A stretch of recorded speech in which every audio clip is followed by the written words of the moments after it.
ओम नमः शिवाय। हर हर महादेव। स्वागत है आपका हमारे चैनल पर। आज के इस वीडियो में हम आपको सुनाएंगे रविवार प्रदोष के व्रत की कथा। प्रत्येक त्रयोदशी के दिन प्रदोष का व्रत भगवान शिव की प्रसन्नता के लिए किया जाता है। कथा सुनी जाती है, आरती की जाती है। तो सभी प्रकार की व्रत कथाएं सुनने के लिए और हमसे जुड़े रहने के लिए आपको हमारे चैनल को सब्सक्राइब करके बेल आइकन पर प्रेस करना है।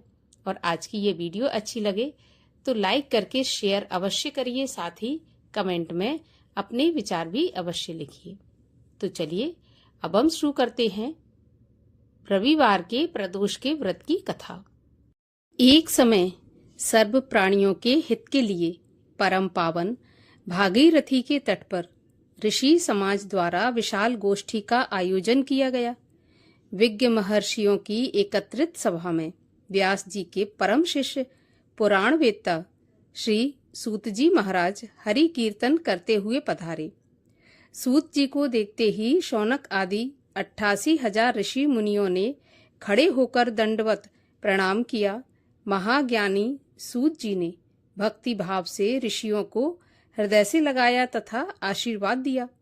विद्वान ऋषिगण और सब शिष्य आसनों पर विराजमान हो गए। मुनिगण विनीत भाव से पूछने लगे कि हे परम दयालु, कली काल में शंकर की भक्ति किस प्रकार और किस आराधना द्वारा उपलब्ध होगी, हम लोगों को बताने की कृपा कीजिए, क्योंकि कलयुग के सभी प्राणी पाप कर्म में रत रहकर वेद शास्त्रों से विमुख रहेंगे। दीन जन अनेकों संकटों से त्रस्त रहेंगे। हे मुनिवर, श्रेष्ठ कली काल में सत्कर्म की ओर किसी की रुचि नहीं होगी। जब पुण्य क्षीण हो जाएंगे तो मनुष्य की बुद्धि असत कर्मों की ओर खुद बखुद प्रेरित होगी, जिससे दुर्विचारी पुरुष वंश सहित समाप्त हो जाएंगे। इस अखिल भूमंडल पर जो मनुष्य ज्ञानी होकर ज्ञान की शिक्षा नहीं देता, उस पर परम पिता परमेश्वर कभी प्रसन्न नहीं होते। हे महामुने, ऐसा कौन सा उत्तम व्रत है जिससे मनोवांछित फल की प्राप्ति होती है? कृपा करके बताइए। ऐसा सुनकर दयालु हृदय श्री सूत जी कहने लगे, हे श्रेष्ठ मुनियों तथा शौनक जी, आप धन्यवाद के पात्र हैं। आपके विचार सराहनीय और प्रशंसनीय हैं। आप वैष्णव अग्रगण्य हैं, क्योंकि आपके हृदय में सदा परहित की भावना रहती है। इसीलिए हे शौनक आदि ऋषियों, सुनो, मैं उस व्रत को तुमसे कहता हूँ जिसके करने से सभी पाप नष्ट होते हैं। धन वृद्धि कारक, दुख विनाशक, सुख प्राप्त कराने वाला, संतान देने वाला, मनवांछित फल प्राप्ति कराने वाला यह व्रत मैं तुमको सुनाता हूँ, जो किसी समय भगवान शंकर ने माता सती को सुनाया था। और उनसे प्राप्त यह परम श्रेष्ठ उपदेश मेरे पूज्य पाल गुरु जी ने मुझे सुनाया था, जिसे आपको समय पाकर शुभ बेला में मैं सुनाता हूँ। बोलिए उमापति शंकर भगवान की जय। सूत जी कहने लगे कि आयु, बुद्धि, स्वास्थ्य लाभ हेतु रविवार की त्रयोदशी को व्रत करें। इसकी विधि इस प्रकार है।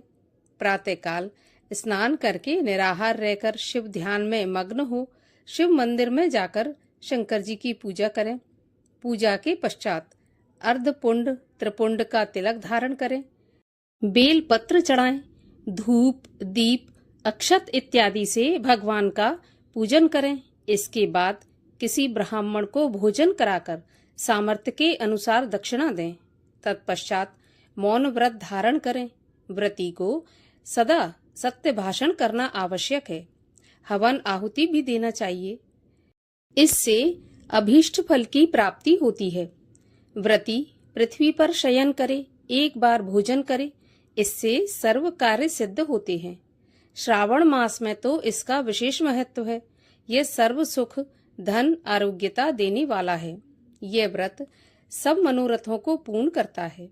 हे ऋषिवरों, यह प्रदोष व्रत जो मैंने आपको बताया, किसी समय शंकर जी ने सती जी को और वेद व्यास मुनि ने मुझको सुनाया था।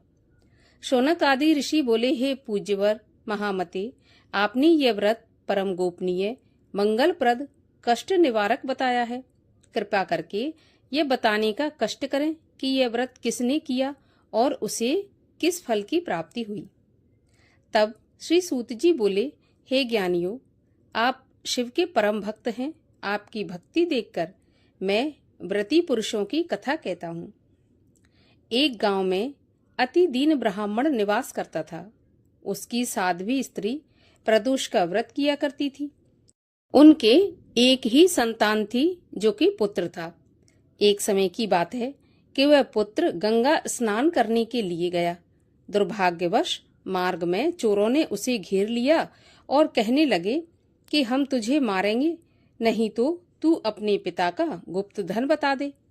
बालक दीन भाव से कहने लगा कि हे बंधुओं, हम अत्यंत दुखी दीन हैं, हमारे पास धन कहाँ से आया। चोर फिर से कहने लगे कि तेरे पास ये पोटली है, उस पोटली में क्या बंधा है। तो बालक ने निसंकोच उत्तर दिया कि मेरी माता ने मुझे रोटी बनाकर बांध दी है। तब दूसरा चोर बोला कि भाई, ये तो अति दीन दुखी हृदय वाला है, इसे तो छोड़ देते हैं। बालक इतनी बात सुनकर वहां से प्रस्थान करने लगा और एक नगर में पहुंचा। नगर के पास एक बरगद का पेड़ था। बालक वहां पर जाकर बैठ गया और थककर वृक्ष की छाया में सो गया। तब उस नगर के सिपाही चोरों की खोज कर रहे थे और खोज करते करते उस बालक के पास आ गए। सिपाही को वह बालक दिखा तो वह उसको चोर समझकर राजा के पास ले गए। राजा ने उसे कारावास की आज्ञा दे दी। उधर बालक की माँ भगवान शंकर जी का प्रदोष का व्रत कर रही थी। उसी रात्रि को राजा को सपना हुआ कि वह बालक चोर नहीं है। प्रातःकाल उसे छोड़ देना, नहीं तो तेरा सारा वैभव और राज्य नष्ट हो जाएगा। रात्रि समाप्त होने पर राजा ने उस बालक से सारा वृत्तांत पूछा तो बालक ने सारा वृत्तांत कह सुनाया। सारा वृत्तांत सुनकर राजा ने सिपाही भेजकर बालक के माता पिता को पकड़वाकर बुला लिया। जब उस बालक के माता पिता ने अपने बालक को राजा के यहाँ पर देखा तो वह डरने लगे और भय से कांपने लगे। तब राजा ने उन्हें भयभीत देखकर कहा कि देखो, तुम डरो नहीं, तुम्हारा बालक निर्दोष है। हम तुम्हारी दरिद्रता को देखकर तुम्हें 5 गांव दान में देते हैं।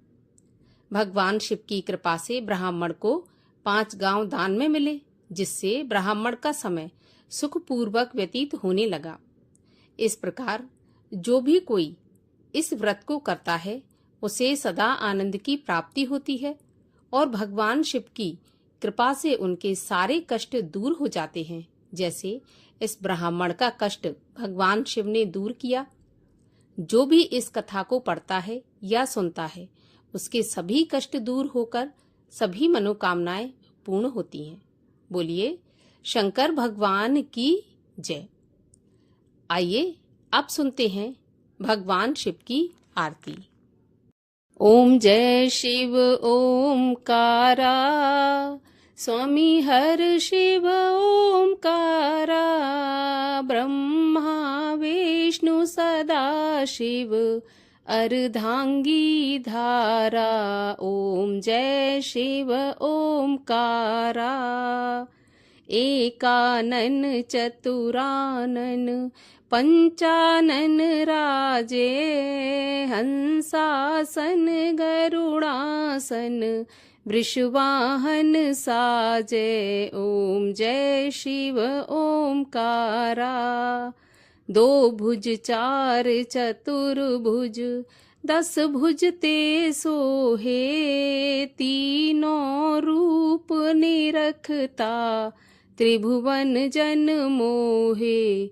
ओम जय शिव ओमकारा, अक्षमाला वनमाला मुंडमाला धारी, चंदन मृग मद सोहे, भोले शुभकारी। ओम जय शिव ओमकारा, श्वेतांबर पीतांबर बाघंबर अंगे सनकादिक ब्रह्मादिक भूतादिक संगे। ओम जय शिव ओमकारा करके मध्य कमंडल। चक्र त्रिशूल धरता जग हरता जग करता जग पालन करता। ओम जय शिव ओमकारा ब्रह्मा विष्णु सदा शिव। जानत अविवेका प्रणवाक्षर के मध्य ये तीनों एका। ओम जय शिव ओमकारा। त्रिगुण शिव जी की आरती जो कोई जन गावे। कहत शिवानंद स्वामी सुख संपत्ति पावे। ओम जय शिव ओमकारा। बोलिए शंकर भगवान की जय। बोलिए महादेव की जय।